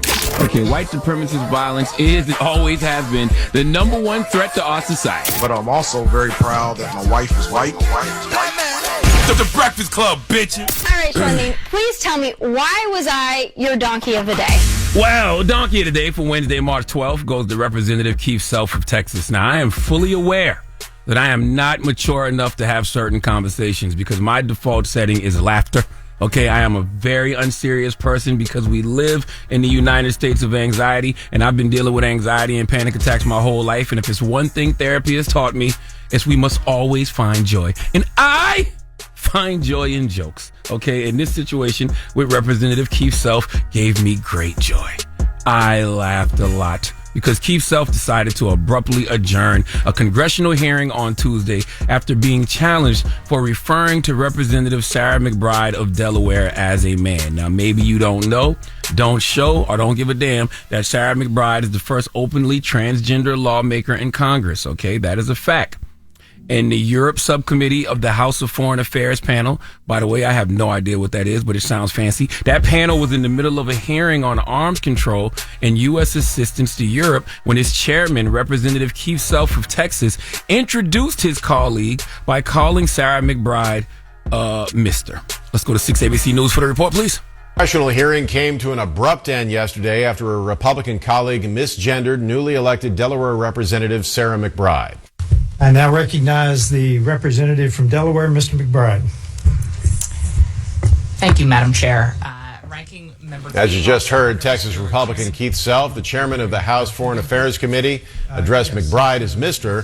McBride hit back by responding, "Thank you, Madam Chair." McBride made history last year by becoming the first openly transgender person elected to Congress. After the exchange, Massachusetts Representative William Keating defended his Democratic colleague. Mr. Chairman, you are out of order. Mr. Chairman, have you no decency? I mean, I've come to know you a little bit, but this is not decent. We will continue this hearing. You will not continue it with me unless you introduce a duly elected representative the right way. Self then immediately adjourned the meeting. McBride says she was disappointed and was prepared to move forward with questions for the subcommittee. Now, let the record show, I believe Representative William Keating of Massachusetts was trying to be funny. Okay, he wanted Keith Self to repeat himself for the same reason I wanted Keith Self to say it again, for my own personal enjoyment. And you heard Keith Self, he doubled down. And can we hear it again one more time, right? Can we hear it? I want to hear it in full. Let me hear it in full. Now is the representative from Delaware, Mr. McBride. Thank you, Madam Chair. Ranking Member Keating, also wonderful. Mr. Chairman, could you repeat your introduction again, please? Yes, we have set the standard on the floor of the House, and I'm simply... What is that standard, Mr. Chairman? Would you repeat what you just said when you introduced a duly elected representative from the United States of America? Please. I will. The representative from Delaware, Mr. McBride. You couldn't Mr. Chairman, you are out of order. Mr. Chairman, have you no decency? I've come to know you a little bit, but this is not decent. We will continue this You hearing. will not continue it with me unless you introduce a duly elected representative the right way.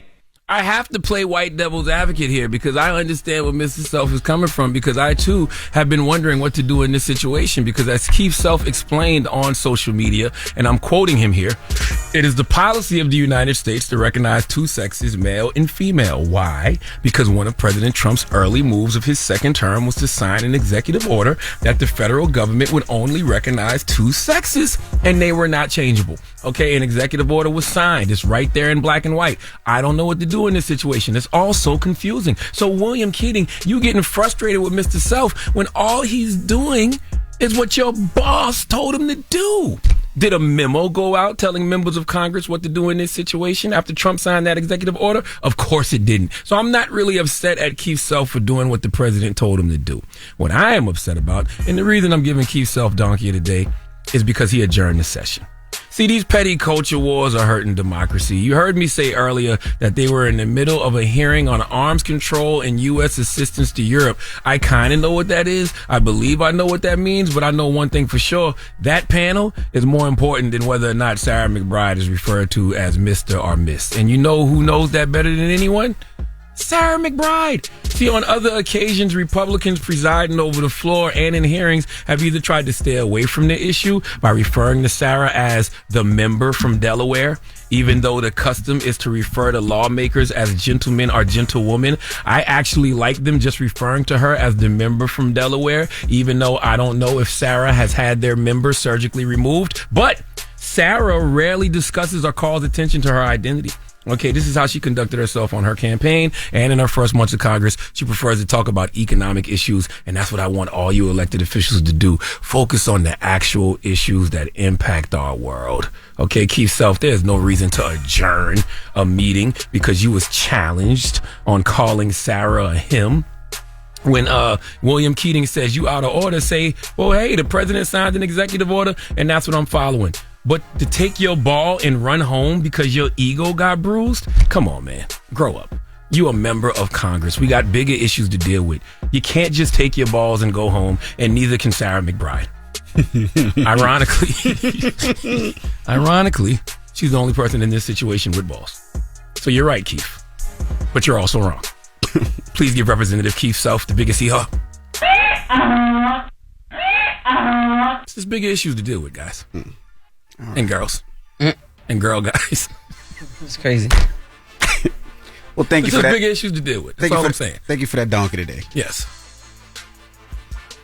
All right. Where we going now? Okay. Well, what we doing? Like, yo, what is that? Why you be taking so long, yo? Because I'm trying not to laugh. But he's stupid though. 800. Who's stupid? You stupid. Okay. Is it okay? That was harsh. All right. 800-585-1051. Let's clear it up a little bit. Woosah, woosah, woosah, woosah, woosah. Louis V still in there with you? Yeah. Jess? Nah, he stepped out. Okay. All right, now we're talking about something that tragically happened. A Southern University student, Caleb Wilson, he passed away. Allegedly, he was taking part in a hazing ritual, and that was the reason why he passed away. So we're asking 800-585... Well, he was killed. He was killed. 800-585-1051. He was allegedly punched in the chest by a member of the organization where he was pledging with a boxing glove, and he collapsed and began having seizures. So we're asking 800-585-1051. Do you think hazing should be removed from the pledging process? Or do you feel like it's tradition? We'd love to hear from the Divine Nine. We'd love to hear from anybody in the fraternity. 800-585-1051. That is the question. None of us up here are in a fraternity or sorority. I was pledging for one, but my grades didn't allow me to finish it. I thought you couldn't hold on to the cane. I thought you said the cane. You told me the cane kept slipping out your hand. I did not say that. You did tell me that before. I did not say that. You wanted to be a Kappa, right? I did not say that. Yes, I was pledging Kappa. Oh, when I was in Hampton University. It was something with the cane, you told me. It was nothing with the cane. You just making up stuff. I don't know what your you told me this fantasies are or fantasies were. But yes, I was. And I couldn't follow through with the process because my grades weren't where they needed to be. So I could not pass. You had to have, I believe, a 3.5 average, I believe, at the time. And I didn't. I had a 3.4 and I could not. Not surprising. Yeah, all right. I could not. No, I swear. I was a point away. If my one teacher, his name was Dr. Kalan, if he would have gave me a 80 on the test, I would have been able to do it, and he gave me a 78. I remember that like it was yesterday. But yeah, so that is the question. 800-585-1051. Do you think hazing should be removed from the pledging process? Let's discuss. We'll take your calls when we come back. It's The Breakfast Club. Good morning. The Breakfast Club. Steady calling my phone. It's topic time. Call 800-585-1051 to join into the discussion with The Breakfast Club. Morning, everybody. It's DJ Envy, Jess Hilarious, Charlamagne the Guy. We are The Breakfast Club. Now, if you're just joining us, we're talking about Caleb Wilson. Rest in peace, Caleb Wilson. He passed away. He went to Southern University, and he was pledging. Let's hear the news report. 3 men facing felony charges in the death of a fraternity pledge have all been identified. Caleb McRae, charged with manslaughter and criminal hazing. Isaiah Smith and Kyle Thurman also facing criminal hazing charges. When hazing involves a great bodily injury or death, there is a felony component to hazing, and it carries up to 5 years. According to arrest warrants, McRae, Smith, and Thurman led the hazing ritual that night at this warehouse leased by Smith's father. Each had a specific number of pledges lined up to punch in the chest 4 times. Witnesses say McRae was the one who punched Caleb Wilson, causing him to collapse and become unresponsive. The group went to check on Caleb, made the decision to change him out of his clothes and bring him to the hospital 10 to 15 minutes after he collapsed. At no point did anyone call 911. Damn. So sad. What's the question? 800-585-1051. Do you think hazing should be removed from the pledging process, or is it tradition? That is the question. I mean, I have no idea because I'm not a Greek, but my only advice to the Greeks would be don't do things that could potentially kill people. Like, y'all not gangs jumping each other in. You're a fraternity. Think of something smarter to do. Yeah, I'm with you, but let me ask you a question. I'm sure they didn't think that punching somebody in the chest with a boxing glove would kill him, though. Oh, that's what happened? That's what they said, yeah. Punched him in the chest with a boxing glove on. Oh, yeah, I didn't hear the boxing glove part in the news report. Yeah, but I'm sure they didn't think that would kill him. But you're still not a gang. Like, I don't see why you have to do something like physical violence. You know what I mean? I don't know. But it was still 4 of them doing it. Like, all of them had to do it, though. Oh, so 4 people punched him in the chest. It was that's what the hazing was. It was gonna be all 4. It was like 4 of them. And I don't even think he made it through all 4 of them doing it. Yeah, I you hear about Bloods and Crips jumping each other in. I ain't never heard that with no sorority. I just it shouldn't be physical violence. Like, y'all are a fraternity. Like, think of something smarter to do. Well, hazing isn't legally part of the process. That's not what it's supposed to do. It's actually illegal to haze in any organization. It's still quote unquote done, but it is illegal to do. So they need to get rid of it then. Well, they're supposed to. It's not supposed to exist, but I guess so many members have been hazed. It's like a rite of passage through some of these fraternities and sororities. See, I remember movies like School Days. Remember School Days when they blindfolded they were hazing the kids and they blindfolded them and they made them put their hand in the toilet and they thought they were stuff squeezing like doo-doo, that. but it was banana. Yeah. You know what I mean? Like, do stuff like that. Yeah, I mean that does happen. They blindfold them, and then you ask the 4 founders, and you got to go through the all that stuff. But sometimes, or even like remember how they burn you with the little thing. Like, that ain't deadly. I mean, even something like that. Like, but I thought they get the burn after the fact. After they get in, right? Burn after they get in. Yeah. Damn. So that's something else I got to do after I'm already that's in. if you want. Every member doesn't have that. Like every member of sorority fraternity doesn't have that burn on it. Why can't you just get a tattoo? You can. You know what I'm saying? They're not cows. But every member right. Like, damn. Hello, who's this? Hello. Hey, good morning, Sarah. Hello. Good morning. Sarah, now you are a member of the Divine Nine? I am. What are you? I don't want to say everything about this. I'm not. I hear Zeta in your voice. Wow. That first of all, never. In now life. I know she a Delta, AKA, AKA. probably an AKA. Only AKAs get offended when you call them Zetas. I'm not that either. So you're Delta. Okay, so the last one. Again, I'm not saying anything. All right, Sarah, talk to us. What's your thoughts, Sarah? I will say this. First of all, I think that it is so unfortunate that young man lost his life. I really feel bad for his family, that chapter, that organization, the Divine Nine, period. This is a tragedy that should never, ever have to happen. Second, I think that, one, pledging is not supposed to happen, period. It's not legal in any of the Divine Nines. You mean hazing? Pledging is not? Hazing. Oh, you mean hazing. Pledging, no, pledging or hazing, period.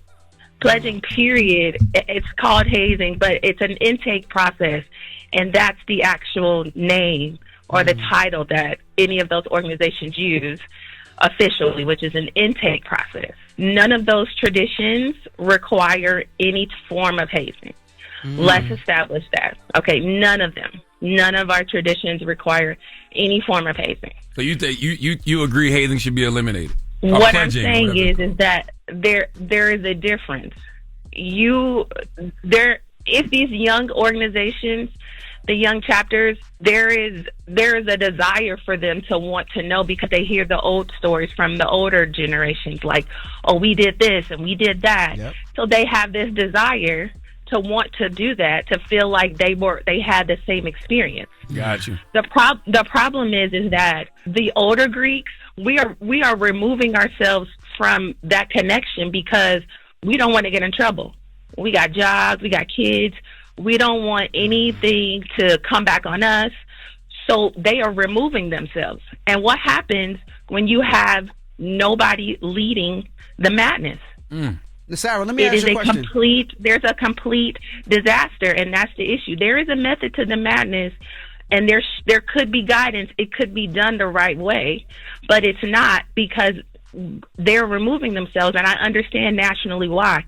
You have this happen. Insurance companies are no longer insuring these Divine Nine organizations. They had to make a choice. We understand that. Nobody wants to lose their letters. But those kids, they want that process. So now it's just blind leading the blind. Sarah, let me ask you a question. I was just thinking about it now. Usually when somebody pledges, they cross during about homecoming time, which is October, November. Why are they doing it so early? This is just March. That's an HBCU thing that they all have to cross on the same day. That's not a Divine Nine thing. So a lot of HBCUs have all of their probates all on the same day, which means all of them are going through their intake is at the same time. That but this particular instance, I'm sure that Southern was on the same thing, because I think maybe A&T just had theirs like a week or two ago where they had a bunch of probates all of the same day.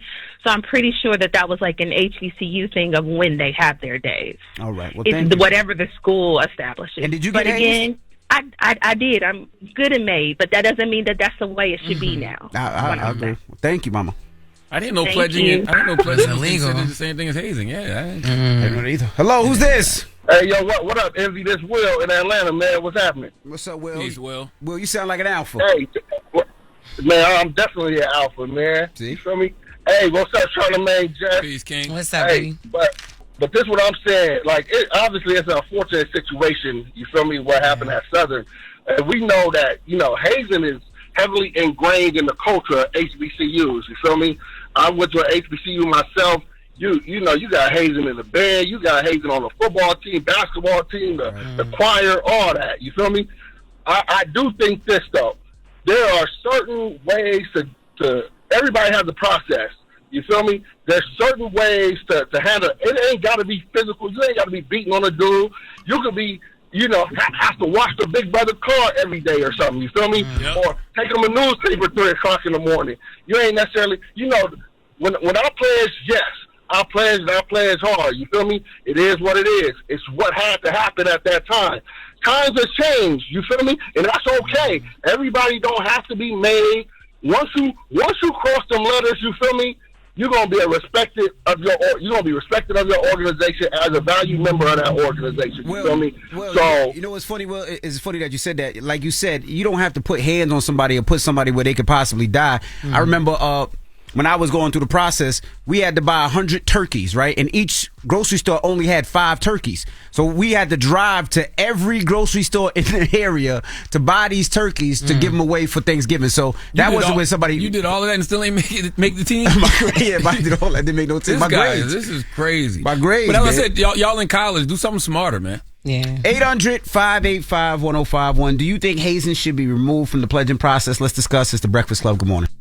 The Breakfast Club. Morning, everybody. It's DJ NV, Jess Hilarious, Charlamagne the Guy. We are the Breakfast Club. If you're just joining us, we're talking about Caleb Wilson, who was killed by going through the hazing process. And we're asking 800-585-1051. Do you think hazing should be removed from the pledging process, or is it tradition? Now, Louis V., who is the program director of our station in Atlanta. Yes, 96.1 to beat. He's also a member of the Divine Nine. Louis V., come to the mic. Yep. Hey, Louis V., how you doing? Tell us how you got hazed, Louis. Man. Because I heard you got a tattoo on your left ass cheek, but you got it before you even got hit. You got wow. What happened, man? Oh, yo, you wild. Tell us where they touched you, Louis. Just wow, man. You wild. Listen, I'm not talking about my process, but hazing is definitely illegal. I will say that. And I feel like, like everybody said, it's a very unfortunate situation that, that Caleb passed. You know what I mean? It doesn't take that. The last guy that called in, like he said, it doesn't take that. A lot of this stuff can be mental. A lot of things can be done differently. And social media, for one, is making it harder. Like when I was coming through, we didn't have social media, but I can't even imagine having it the way we had it back then. You know what I'm saying? Like it is now, going through a process like that. And again, I don't mind saying, I pledged, but it was definitely it ain't something to brag about. I will say that. I think people are wearing it now like a badge of honor. And these young kids are trying to kind of get a better understanding, or trying to feel like they need to be made in a certain way. But it don't take all of that, man. And that's sad. What year did you come across? What do they call it? Crossing over or coming out? What do they call it? It's cross, not coming out. It's not coming out. Because you graduated from South Carolina State University. That's why you in Atlanta? Yeah, see how y'all got just started. I got to see her face, man. She wild. Was you a sophomore or a junior when you crossed out? I was a junior. Junior, okay. And Louis V is a Kappa. He wanted to be a Q, but he don't eat enough poom poom to be a Q. What? Dang, this guy's crazy. Okay. This guy's crazy. Charlamagne tried to start his own fraternity, ass for ass, but I don't even know what happened with that. No, but see. And I know Charlamagne know about Chuck Fi Chuck. So Charlamagne, you already know. Chuck Fi Chuck 843. Hello, who's this? Yo. Just said ass for ass. Hello, who's this? Eternity for the geese. Hello. Hey, what's your name? Hi, I'm going by anonymous, but my Fake name will be Mary. All right, Mary. Fake name Mary. Mary's an AKA. Mary is hilarious. Now, Mary, what's up? Talk to us. We're talking hazing. Should it be removed? So I do not believe that hazing should be removed. I do think that there has to be a process where those that have been in the organization need to oversee. So normally there's a dean, and normally there is an elder, someone that is, that's been seasoned, that is in, should oversee the process. So therefore, safety and proper protocols are followed. So I do believe in a hazing process. I don't believe that it should just be unmonitored, because that is when things happen. That is when, unfortunately, deaths occur, because there are no parameters around what is being done. So I think that there has to be some type of guidance with the younger, younger individuals that are actually doing the hazing. I'm 25 years in, so I've been in the organization for a very long time. In 2000, I'm an ace. But I do believe that if it is monitored, then hazing is okay. But listen, if hazing is illegal, then there's no right way to do the wrong thing. Correct. So you're literally saying you want these kids to have guidance to do the wrong thing? You can't just go in and just skate through the process and not follow tradition. You're saying it has to be something. There has to be something. You got to cross those burning sands, right? If everybody could do it, then anybody could do it. And it is an elite group. It should be an elite group where anybody can't get through, right? So there has to be something. I believe in the tradition. I pledged, right? It was monitored, but I think when it is not being monitored, that is the problem. That's when anything is occurring. Mary, did they put paddle to ass? Did they put a paddle to your ass? I'm a part of the Century Club, yes. What that mean? What's the Century Club? Paddle to your ass. Well, that's what they paddle you. They hit you on your ass with a paddle. So it's 100 licks? That's why they call it the Century Club? That would be smart. There you go. Okay, got you. Okay. Oh, so she can't confirm or deny. Okay. Exactly. All right. I ain't gonna front, man. Because it's illegal. But you think about it, Jess. If you gotta do all this, man, you might as well decide whether you want to be a Greek, a Blood, or a Crip. I was ready to say, Pyru. I would just go over, go over there. Damn, yo. I gotta get jumped in. I want to know what's better. What's gonna protect me better in the future? I don't even want to go here no more now. Damn. He said the Century Club. Jesus. 100 licks? Jesus. All right. Well, what's the moral of the story? What's the moral of the story, Louis V? Stop pledging at this point. I mean, again, it doesn't really get you nowhere, and you see where it got us right now. And then it changed. Yeah, and this doesn't just affect Omega Psi-Phi. This affects all of the Divine Nine, like everybody. Because again, you got to look at it from that perspective. Like, this could have happened to anybody, and unfortunately, it just happened to him. So, and I think they suspended all the Greek organizations. They paused everything for that entire campus. So again, so it's one of them things where this trickles down to everybody. All right, now we got the latest with Loren coming up, so don't move. It's the Breakfast Club. Good morning. Loren becoming a straight fast. She gets them from somebody that knows somebody. She gets the details. I'm the homegirl that knows a little bit about everything. She be having the latest on this. The latest with Lauren LaRosa. Sometimes she have facts, sometimes she have details, sometimes she have a little bit of everything. Well, it's the latest. On the Breakfast Club. Talk to me. Okay, guys. So this morning, Good Morning America released audio for the first time ever. The woman who accused Jay-Z and Diddy of sexually assaulting her when she was 13 years old after the VMAs, of her on tape saying that Jay-Z had nothing to do with this. Let's take a listen. But Jay-Z, you're saying he was definitely there? But he had no part in it, or he was just... He was there. He was just there, but he didn't have anything to do with any sexual acts towards you. It was strictly... He was the one that kind of pushed me towards going forward with him. With Jay-Z? Busby did? Yeah. Do you know why? No. Who was it interviewing her? So interviewing her, you hear two investigators that are on Jay's side, that private investigators, and the question that they are asking her is, was Jay-Z even there? Because she alleged, this happened at a party, blah, blah, blah. And then they have the conversation about how did this even come about then? And she's saying that Tony Busby pushed her allegedly to bring Jay-Z into it.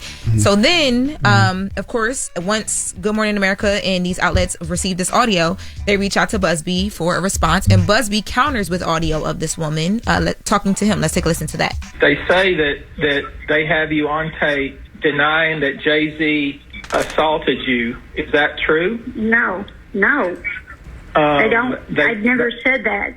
Okay. They also say that you told them, and they have it on tape, that I, Tony Busby, told you to came up with this plan and told you to say that Jay-Z assaulted you so you would get more money. No. We just heard the tape, though. You just heard the tape of her saying these things. And then there's another tape of her saying this. Let's just say, so what's right? Busby going to say that she was coerced to say that? I think that's what he's getting at. This woman, first of all, this woman's not credible at this point. But I mean, this is dropped anyway with prejudice, Yes. so that means that this case can't be brought back against Diddy or Jay-Z.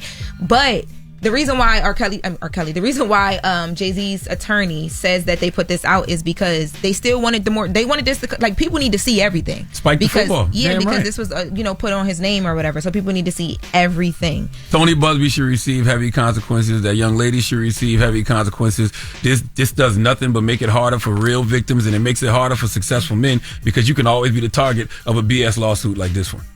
And where is the media? How come the truth and the facts are never as loud as the accusation? When it's an accusation, everyone runs to amplify it. When it's the truth, everybody quiet. Well, what do you always say, right? Nobody cares about the truth and the lies more entertaining. And the sad thing about it is, you could tell it's been a lie from the beginning. From the beginning. She didn't have her story straight. Her dad does remember driving 4 or 5 hours. Like, it sounds crazy to the fact that we're still having these conversations, but it hurts Hov. I'm sure it hurts Hov where people have, I'm sure businesses, it affected him in his business. It affected him when he was taking his daughter to see the Mufasa premiere. Just as a man. It just affected him as his family. It's effed up. I just say, if you ran to YouTube, if you ran to a podcast to have an opinion about the accusations, have that same energy for the truth. Yeah, Jay-Z, he came out and said he lost millions of dollars at the time that $20 million that all this was happening. That's why he's filing suit against. As he should. You know what I mean? So, yeah. Now, lastly, real quick, this is a crazy segue. The two have nothing to do with each other. Let me just put that out there. There is an audio floating around right now of R. Kelly. And he did the residuals challenge because he is saying that people owe him some bread, and he wanted to put that out. It was there. amazing. He said, "Who's getting paid for my crime?" From his grind. No, my grind. Yeah. All of that's supposed to be mine. Who's getting his residuals? Where's my checks? Where's my money at? Like real residuals. Like, what's up? Where's my bread at? Exactly. I'm doing bad in here. 30 plus years in the game, and wherever the money is going right now, he don't even got money on his commissary. I will say, now that is a phone. I don't know what Tory recorded on, but that is a phone that R. Kelly recorded on. Period. And that was no auto tune, no nothing. That man's still in there singing. There was an audio too of him singing on a podcast, and the ladies got some flack for it, but he was singing "Happy Birthday," and people were just, comment on how good he sounds, but people were, of course, upset about that. But nobody ever said R. Kelly wasn't talented. I mean, that was never stated through everything, through all the accusations and convictions. That nobody ever said R. Kelly wasn't talented. All right. But all right, real quick, random observation. I'm at Shaq house yesterday, right? And this man is living like Neo. He got 4 white bitches, big booties, and then like one is in the kitchen cleaning, the other one is in the basement. Shaq, 4. Shaquille O'Neal? Yeah, I mean, I don't know another Shaq, right? But yes, he be down in Atlanta. Guess what, Jeff? Yeah, he got a house in Atlanta. And he got 4 wives. 4 white women. Does Shaq want you to say this? Yes. You'll never get invited to his house. I don't give a hot goddamn. What happened at the house yesterday that makes you never want to go back there again? That you told the story. No. I don't know. I don't know if I'm gonna go back or not. But man, when I seen 2 of them was bad. The other ones they were getting there. But I couldn't believe getting there. 4 white women. No, I mean the other 2 of them was like beautiful, bad. I'm like, okay, all right, Shaq, I see what you're doing. Then I seen the other 2 come out the back, and I was like, oh, all right, they getting there. They need a little bit more work. Why you ain't DM Dr. Umar and report this? Because Dr. Umar got something of his own that he going on right now. He going through right now. So I chose to leave that brother alone. But man, I could not believe it. Did they cook for you? Yeah. His Shaq. I mean, his chef definitely whipped up something for me. But no, not the women. No, they were cleaning. One was massaging him. She didn't care about his feet. Like she was massaging him. Then he got the big bed. The bed looked like an aquarium, like a big. It's crazy. We have to send snow bunny buses to Shack House. I'm serious. Now I might not be. Now that you said that, I might not be invited back. But man, invited back. I don't give a damn. I cannot. I want to know what you saw there yesterday that just made you say, you know what? I have to tell everybody this because I don't know. I just was thinking. I'm like, yo, because Neo keep coming up. You know, he got the 4 girls, the 4 because he not married to them, not 4 wives, but he got the polygamy thing going on, and I'm like, Shaq really was trying to do that. That's why I compared. I'm like, yo, you living like Neo, but your women are white and with big booties and. You ain't get a video? No, I ain't get the video. He wouldn't let me record. He not about to let me record nothing in his house. I'm gonna let you come back. I said, don't worry about it. I'm gonna talk about it. I ain't gotta record it. I can't wait to wherever you go tonight. Oh, so the news is real. So you told him you was gonna talk about it. No, I ain't telling him. Oh, Lord have mercy. Oh, well, he'll be all right. Yeah, all right. Why would you invite Jess with the Mess of all people to your house? That is true. That's on you. And then, you supposed to hide them bitches. You ain't supposed to have me just walk into them. All right. Well, that is the latest with Loren and Jess. In the random thoughts. All right. People's Choice mix up next. Let's go. It's the Breakfast Club. Good morning. Wake up. You're locked into the Breakfast Club. Morning, everybody. It's DJ NV, Jess Hilarious, Charlamagne the Guy. We are the Breakfast Club. We got to salute David Banner for joining us this morning. Man, the good brother David Banner. Make sure you check David Banner out. David Banner is going to be in Carl Weber's. Right now, Carl Weber's The Family Business New Orleans is available on BET Plus. Plus, what else Banner on? Banner's on Fight Night on Peacock on NBC. And you know, man, listen. Banner's not just a great actor, man. He makes phenomenal music. You really should go check out the God Box Part 1 and Part 2. You know, if you like great down south lyricism, okay, David Banner gives you that all the time. So salute to Banner. That's right. Salute to David Banner. You can see the full interview on our YouTube page. And when we come back, and also you got shows tonight, right, Jeff? I was gonna say, I got you shows. In Atlanta, right? Yep, I'm in Atlanta. Shout out to 96.1 The Beat. I'm down here broadcasting live from there, but I got shows at Atlanta Comedy Theater. We got 2 shows tonight. We got 2 shows tomorrow. I will be doing meet and greet, guys. Get your tickets at showclicks.com or JessHilariousOfficial.com. Me and Desi Alexander will be hitting the stage tonight. All right. When we come back, we got the positive notice. The Breakfast Club. Good morning. Morning, everybody. It's DJ NV, Jess Hilarious, Charlamagne the Guy. We are the Breakfast Club. All right, now it's time to get up out of here. Charlamagne, you got a positive note? I do. I want to salute the 96.1 The Beat in Atlanta. You know, that's what Jess is broadcasting from right now because, you know, April 26th will be back in Atlanta for the 3rd annual Black Effect Podcast Festival. My guy Louis V is providing the soundtrack. We got Mandy and Weezy from Decisions hosting. The Trap Nerds podcast will be there for all the gamers. Erica and Mila will be there doing their Good Moms, Bad Choices podcast live. Carrie Champion will be there doing Naked Sports live. Tank and Jay Valentine will be there doing their R&B Money podcast live, and Sarah Jakes Roberts will be there with the Woman of All podcast. I can't wait to announce the guests that are going to be popping out on some of the podcasts as well. But you know, we got the Black Effect Marketplace, we got the Food Truck Court. Nissan will be back this year for the Pitch Your Podcast booth. So yeah, man, go to blackeffect.com/podcast festival right now to get your tickets, okay? blackeffect.com/podcast festival. And the positive note is simply this: a good sign of healing is when you recognize dysfunctional behavior and realize it's not your job to fix it, explain it, or even entertain it. Have a great day. Breakfast Club, bitches! Y'all finished or y'all done?